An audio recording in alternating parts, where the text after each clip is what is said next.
Florida businesses are a step closer to getting COVID liability protections. That's after a state House bill cleared its second committee this afternoon. Shielding employers from frivolous lawsuits is a priority for the GOP here and across the country. Good evening. I'm Ava Van Valen. I'm Channing Frampton. As ABC 27's Capitol reporter Forrest Saunders explains why some critics question whether it's actually a problem.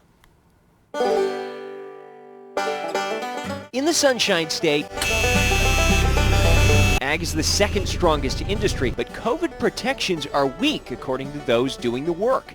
I think that the industry needs to be more responsible. Antonio Tovar is the outgoing head of Florida's Farm Worker Association. He says social distancing is often difficult. Things like masks, not always available. We actually have to build them ourselves. Tovar is very apprehensive of COVID liability protections, worried they're going to make things worse. It is going to encourage the industry to be less responsible and to care less about the workers. Not so, say Florida Republicans, advancing bills they believe will protect businesses, churches, and schools from only frivolous COVID lawsuits. Florida's known as one of the nation's judicial hellholes. Senator Jeff Brandes is sponsoring a version. Among other provisions, it protects defendants if a court finds they made a good faith effort to follow virus protections. A sue and settle culture crackdown, he says. That's why you have to provide some type of safe harbor for these businesses, so that they'll be able to move forward. But at the moment, not many are suing. Florida Justice Reform Institute finding 53 COVID liability suits across the state. The simple truth is we're just at the beginning of this.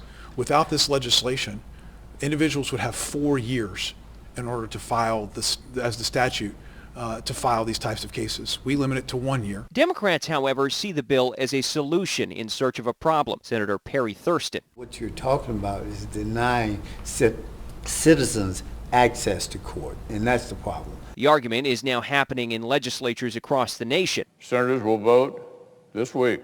Accelerated after Republicans failed to get national protections passed last year. To date, 16 states have enacted some kind of business or government shield. Florida's policy among 21 states trying this year. To be realistic, it looks that they already made their mind. Tovar has accepted little will help keep the state's GOP majority from making their policy a reality, but he says the fight won't be over post-passage. Workers, he warns, will remember the decision at the ballot box.